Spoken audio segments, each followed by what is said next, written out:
Hello everyone and welcome back to Peay Play, Austin Peay's video game news and discussion show. For the second episode of Season 3, we want to take a look at some of the world's best simulation games. Get ready to get nerdy. This is Peay Play.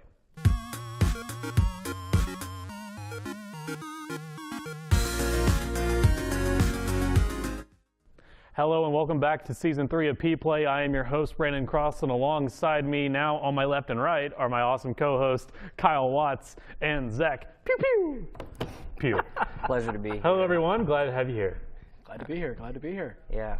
Well, today we're talking about simulations, which is a long time coming, and I hear this is a special episode. Yeah, for you, this has been a big topic for me ever since we started this show, I guess a year ago now.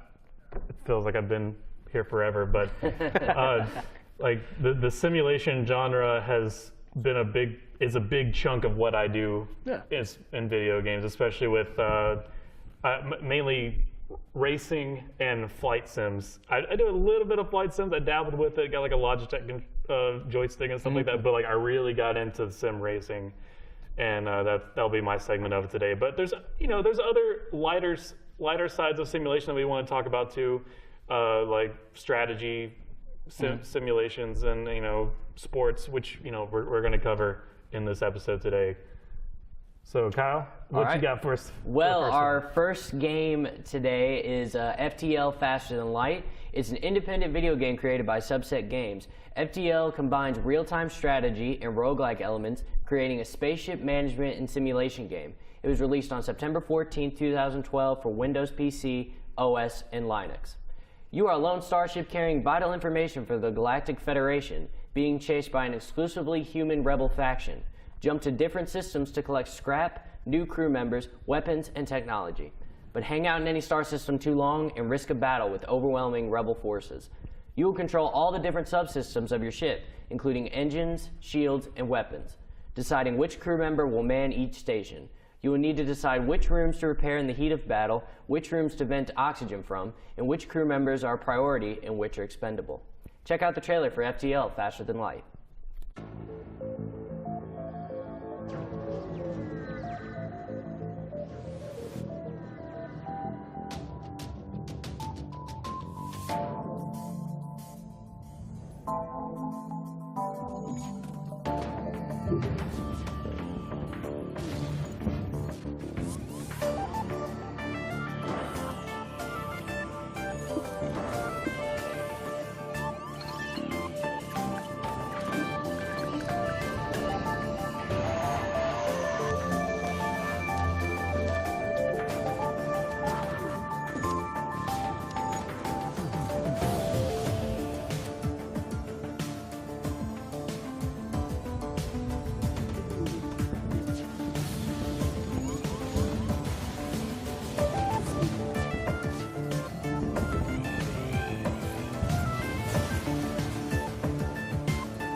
We were saying this brings a whole new meaning to all hands. Man, your battle stations, you have to decide exactly where they go and how long they're there and everything.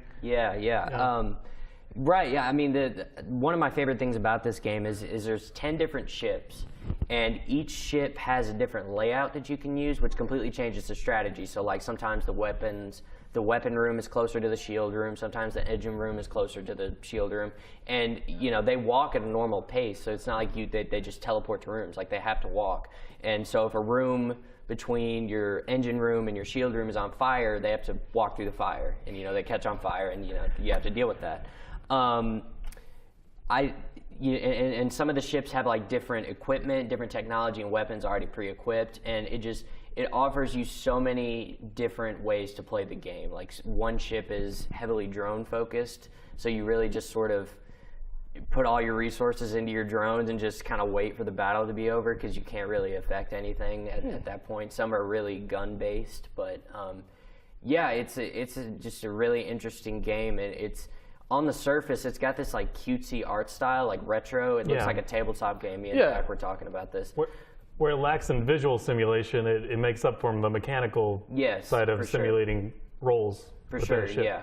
It's a very deceiving with how deep it is. Yeah. When I first started playing it, I was like, oh, this is going to be, a piece of cake. But then you realize, you die. It's a roguelike, so when you're dead, you're dead. And, Yeah, I mean, what you had mentioned, the tabletop look of it, when I was doing the research on the game, the one thing that I liked is the fact that the game was promoted on Kickstarter originally. It was devised from tabletop games that these guys were playing all these different types of crafting or spacecraft-styled tabletop games, and we all know a few of them, X-Wing, Gamada, there's a Star Trek one, there's a few different ones. So I'm assuming the idea was, let's pick one that allows us to run the whole ship. And so they went with this idea. I think watching the trailer and everything and getting the chance to do some more research on it, my interest is piqued as a tabletop gamer. I've got to check this out because it is one of those things that allows you to be able to kind of man everything and put what you feel is your stock is in those 10 different style ships. You know what I mean? So you have 10 different style strategies you can put together with that, and I think that's pretty cool.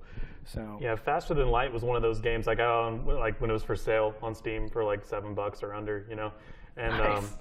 it was back like Steam sales, sophomore year of college whenever all my friends over at Erickson Hall we were really into like 2D games, like Undertale and stuff like that, and this is one of those games that I bought and tried. I probably put about an hour and a half in it. Yeah, like he was saying, it's so difficult to start getting into to win. And but I enjoyed how like expansive the map felt, even though it felt so small. Yet there's so many different nebulas and things, star systems to go through. And it's really fascinating because it serves as like a D&D style thing where like everything's random and each star system you go to a random event occurs. And it's got this really interesting mechanic where you're constantly being chased by the rebels. So you can only stay in a star system so long before, you have to move on or you're going to be overwhelmed. You're constantly in A New Hope mode. Yes, you're constantly running. You sold me on the D&D standard right there. Oh, that's yeah? what you sold Yeah. me. Did somebody say D&D? Somebody say D&D? Yeah, right. I agree. I think we were kind of making an interesting joke about this. You said New Hope just now. Oh, yeah. It's that Star Wars feel, or that you're running away. You're not running away, but you're running to try to get this information somewhere. And all that. So basically, this is generic Star Wars plot, but you're just real-time strategizing where Leia sends all the soldiers to go. Right. I like that. I like that. It is pretty cool. Yeah. Well, Brandon, what simulation game do you have for us?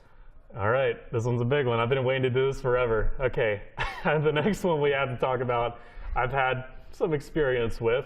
iRacing. iRacing is a subscription-based racing simulation released by iRacing.com Motorsport Simulations, who used to be known as well-known developer Papyrus back in the day, and was officially released to the public in 2008. It was built using the source code used to make past simulations such as NASCAR Racing 2003 season, as well as Grand Prix Legends in 1998, and as well as the classic first simulation title really ever to be made from Papyrus way back in 1989. It was called Indianapolis 500, The Simulation. iRacing today has quickly become the definitive sim racing platform as a centralized racing and competition service. It's used by professional drivers and casual gamers alike. iRacing hosts several official esports series that are officially sponsored by their real-world counterparts. These official series with the best sim racers in the world include real prize money, with the prize pool reaching about $100,000 in the eNASCAR Peak Antifreeze series this year. All the tracks and cars on the service have been laser scanned and are virtually indistinguishable from their real-life counterparts. The physics engine and tire model used for replicating real-world physics in iRacing is second to only being in the car yourself. Here's one of the many trailers for iRacing for their official YouTube channel.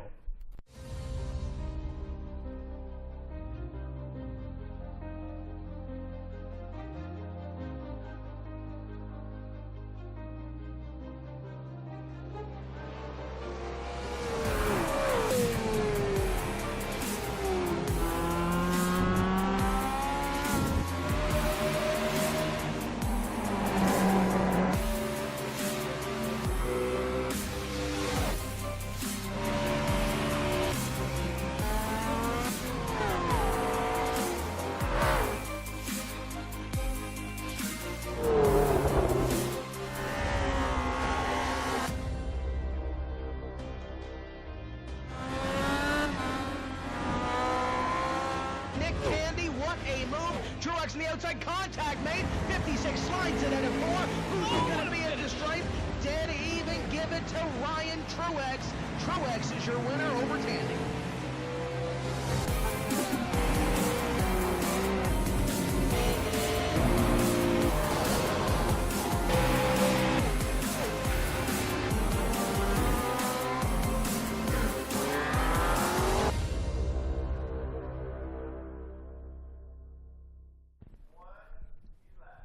All right, so that's one of the many trailers they've got on their YouTube channel. Okay, so my association with this, I got like NASCAR Racing 2002 season for my dad when I was like 5, when we got our dinosaur PC back in 2002, you know, and I played that on the keyboard, you know, and then many years down the road, I got a free wheel and pedals from this dude, and I found NASCAR Racing 2003 season, and this game is monumental because it's really hard to come by now because Vivendi Universal, one of the developers that helped Papyrus make it, they pulled them all from the shelves. So it's impossible to buy a new copy of it now, and I've seen it on eBay and Amazon for upwards of like $80 for a used copy. And that's not with the original case, like with just the jewel case. That's not with the actual box. The actual box is like 140. Wow. You know. Wow. But anyway, those guys, Steve Myers and Dave Kramer, I think that's their names. They went on. They bought the engine, physics engine and source code back from Vivendi, and went to make iRacing. It was originally called FIRST, FIRST. It was like an acronym, but they changed it to iRacing. And so yeah, you see basically what it is. It's the best. It may not be. It is the most definitive racing simulation out there, but also it's the best way for you to actually compete against other people in a fair and in like ranking system environment. And like trust me when I say you'll never feel more tense. Like racing against AI is one thing, but like when you're racing against actual people and like their safety ratings are at stake, you know, and you don't want to it's like a really long race. Because like once you're out, you know. There may be like one fast repair, but you know, you don't want to ruin somebody's day. And like I can remember instances where like my heart was pounding. And I'm in a simulation. Yeah, exactly. But like, and like you have team communications, and if you goof up and mess up, these people will let you know. Because like some races are higher stakes than others. You know, it can hurt your safety rating, your I rating. But what did you guys think about it? I'll shut up for now. Well, you talked to me about it a little bit earlier in the class. You showed me this booklet of the manual. That was awesome. They have a sporting code. They have a sporting code that you can do. And the other thing, the realistic tracks, that is something that that not many games actually get. That laser scanned realistic tracks. Like the only other simulator that does that is Assetto Corsa, and they have a couple of their tracks that are kind of laser scanned. But like nothing comes close to. They actually have to go out to the field, slowly go over each part of the track. Yeah, and I think that's awesome. I mean, the fact of where this thing started at, and you've got the company that helped out with, that was part of the NASCAR 2003 thing. We had talked about that game earlier. That was one of my first racing games that I enjoyed. They probably would have went on with that NASCAR license, but EA in 2004, the NASCAR Thunder, they bought, you know, EA being EA, they bought the exclusive rights to NASCAR, and so that put Papyrus out of business, essentially. That is insanity for that to come from that model and be able to be where it's at now is awesome. Yeah, going back to NASCAR Racing 2003, though, like people still mod that thing today. Oh yeah. Like there's already like a 2019 car set that people have painted in Photoshop. I'm not even joking. There's whole communities out there, a whole subreddit. I need links in the subreddit for this. Yes, I must see all of this, especially the 2003 section. It's a game from 2003, but the community is probably more alive than it's ever been. Wow. Because it holds up that well. It's still that good. Yeah, I mean, I think the thing that struck me most about it too was the laser tracks and the photorealistic cars and everything. And just looking at the trailer, I mean, the graphics are beautiful in that game. Like, it's kind of insane, you know. And like, there's like a driver in the Cup series, the Monster Energy NASCAR Cup Series, named William Byron, and he never even stepped in a race car until he was like 15 years old, which in racing is very, very old to first step in a car. Yeah. But he started on iRacing.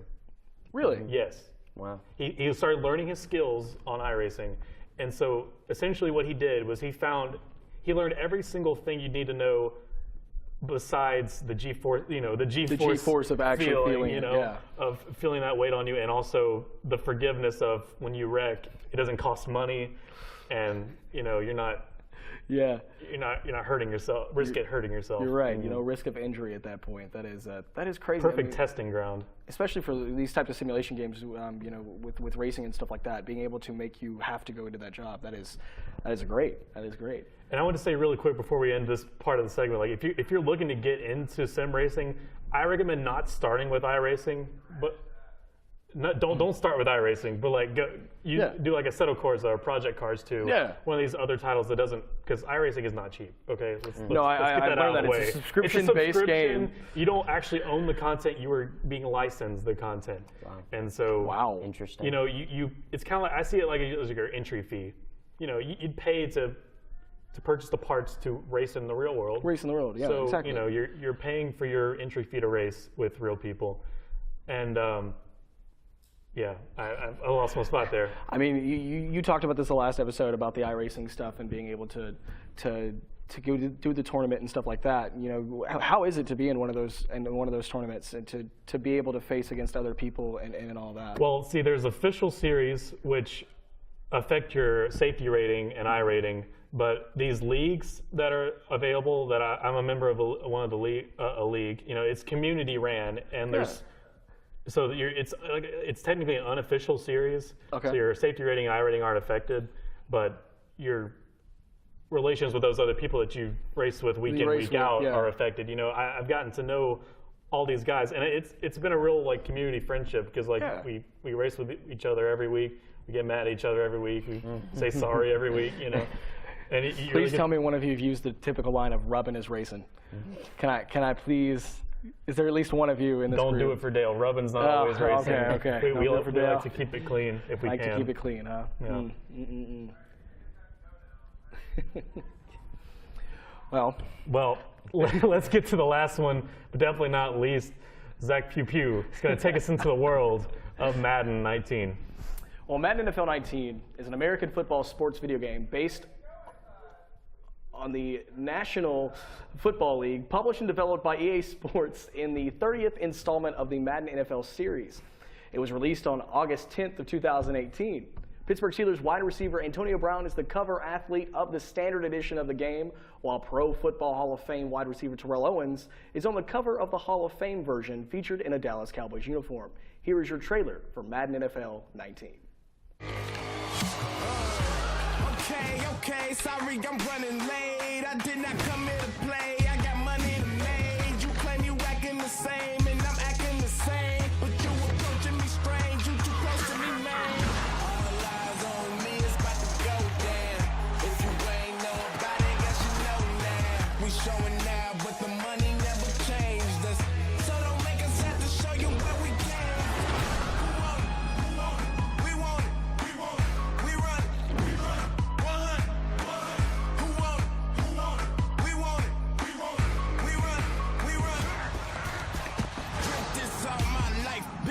All my life, no doors on my ride. I just live my life. Men acting like they be switching. They don't really want to start a ride. They don't really want to start a ride. They don't really want to come and try.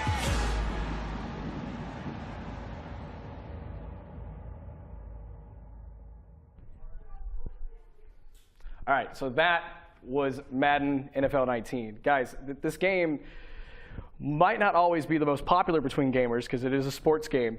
Not saying gamers don't like sports games. Well, but, it's popular with me, but I stick with the one I already had, Yeah, right? Anytime you go to a new one, you always get a new roster update is pretty much half the time. But the biggest thing with Madden 19, NFL 19, that kind of happened in 18 as well, the Frostbite engine. That Frostbite engine is EA's #1 premier thing that they're doing in all their sports. They're doing it they did it in Battlefield. They're trying to put it in the rest of their sports games to make it more realistic looking. I mean, it's almost like you're, at times, especially on a 4K television, because I have one of those and it's beautiful. Especially on the 4K television, you can sit there and watch the game while you're playing, and it looks like you're actually playing. Like when you have it on like real they're both NFL game. CPU and you just watch it from the Like sportscast kind of like that, yeah. Or when you're area. waiting for one of your buddies to get out of a game, so you're Yeah. watching them try to beat the crap out of another person. Yeah, that happens.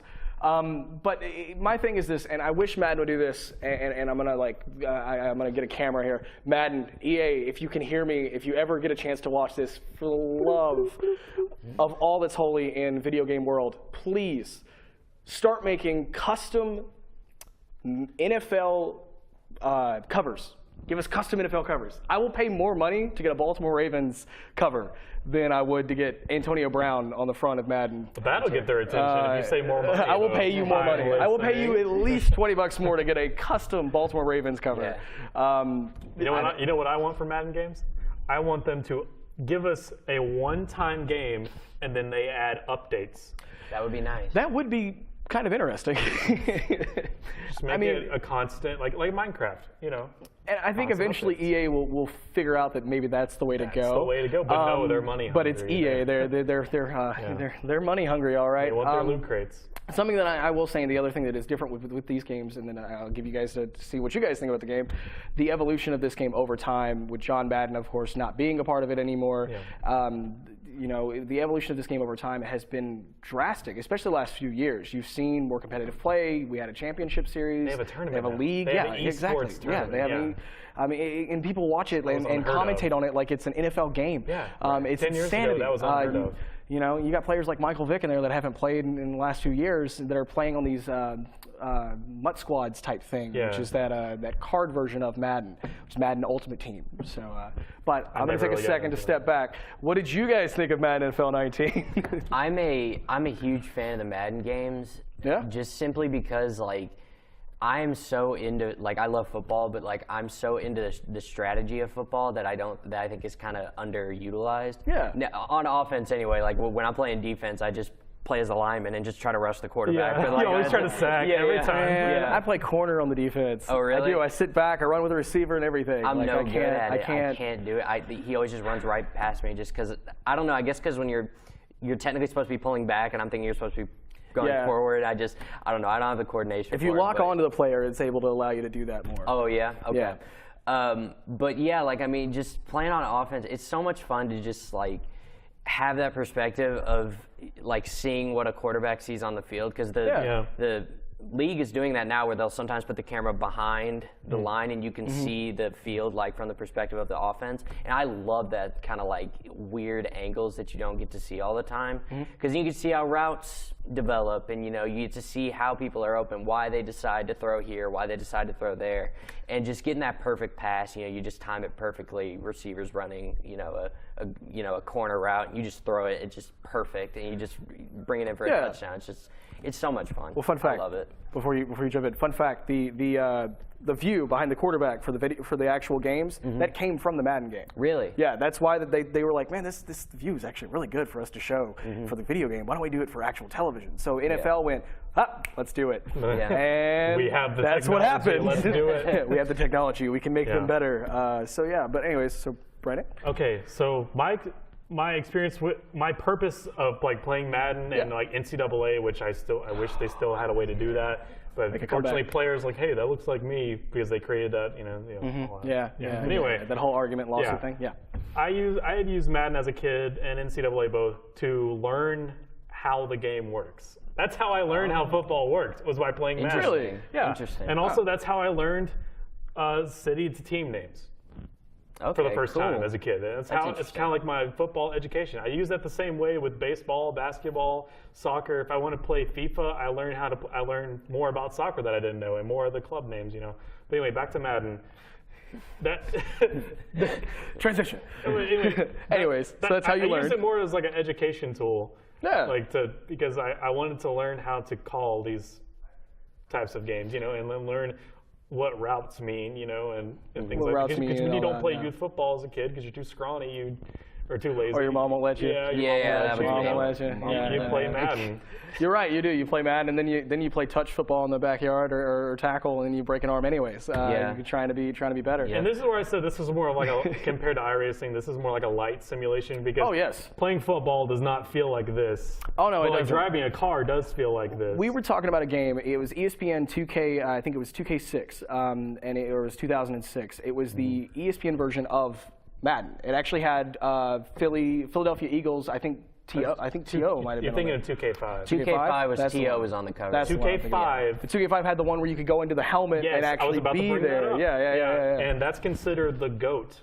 That's my favorite. Before EA bought the exclusive rights in 2006 with Michael Vick on the cover, that was like the Terrell Owens on 2K5. T.O. was he was in a Philly uniform. Yeah, he was an Eagles uniform, and it was signed too. I remember that because I still have the game. You can look it up on YouTube. People like the legend of 2K5, like that. This was when it went back when football simulation had the best mechanics and like the most features it has ever had, probably ever will have, until EA is less greedy and lets somebody else have a turn at or the decides to go into developing VR. and rights. Yeah. And it had the best mode where you could walk around your mansion. Oh yeah, and look at all your swag. You could sit there and you had all the trophies. You could set up everything. Yeah, I think it was called like Unfortunately, My Madden Crib or doesn't have something. that. They need to have that. That would be great. Just bring it back. They It's did so have a trophy cool. room at one point, a couple Maddens ago. but then NCAA also had like my shrine. Yeah, it did. Yeah, man, they've got to bring that game back. PS2 versions were better, in my opinion. Yeah, I mean, there was that as well. I mean, with this game, let's talk about the tournaments, for instance. Unfortunately, they had a shooting a while back for one of the tournaments, but I remember that. the game itself rose back through that as well, and he gave money to the family and stuff like that. EA was very supportive to the people that suffered from that. But in general, this is eclipsed a time where it's not bad to not just be a football fan, but you can also be a gamer as well and be able to enjoy football. Yeah. I did get some of my football knowledge from Madden. Not all of it, but some of it. At its core, it's still a strategy game. Exactly. So you can appeal to almost anybody. And I know people that are selling teams, the Madden Ultimate Team players, See, I don't understand for real life money. These players are like just one player that's like a 98 overall or 99 for like a good $50-$60 for just that one That player. sounds like CSGO where they sell weapons, skins. Yeah, for that's real exactly, money. and it's insanity. I can never think of that. I mean, I play it with franchise mode with one of my buddies. That's what we play all the time. And half the time we do fantasy draft and trading players off because we want to have our own roster and all that. Because the Ravens roster isn't the best. Yeah, like to me, if it doesn't look real life, if it doesn't look accurate to like the real team, that's where I lose interest. You like the real life aspect of it? Yeah, I don't like the fantasy Ultimate Team cards and stuff like that. See, the cards thing I lost, features. but the draft thing, which doesn't happen in general with other ones, is something I do enjoy. But I see where people would like that though. So now that we're about to wrap this show up, do you guys have plans for spring break? I am hopefully going to go see my family and my dog for the first time in like 3 months. That would be nice. But also, I'm going to play a lot of games. I'm hoping the rework. You don't say. I know, you don't say. I'm going to try to get I hope the rework for Kale and Morgana on League of Legends Wow. comes out soon. I'm hoping that comes out soon. I'm putting a lot of time in World of Warships. I'm even putting time in on Madden as well. And I'm going to check out your games as well. What about you guys? Go ahead, Brandon. No, right this way. Go ahead. I'm probably going to get into Metro, the new Metro game that came you were out. talking about that. I think it came out last Tuesday. I don't know when it came out, but I kind of impulse bought it last night, and I have no time to play it right now, so I'm going to have to wait till spring break. But I do have it, and it's downloaded. So, nice. But it's taking up all the space on my PlayStation right now, because it's like I only have 2 games on there right now. I have Red Dead, and I got Metro. Red Dead's like 100 gigs. Reminds me of Anthem coming out as well. Oh, yeah? I'm going to try to go to my first dirt track race. Oh, really? Try to get immersed in that and ask around and see if there's anything that I could do in the future. Well, all right. Well, thanks again to our awesome crew of students working behind the scenes, keeping the show running, as well as co-producers Haleigh Smith and Dr. Rob Barrett. So we'll see you next time for Peay Play, and as always, Let's go Peay!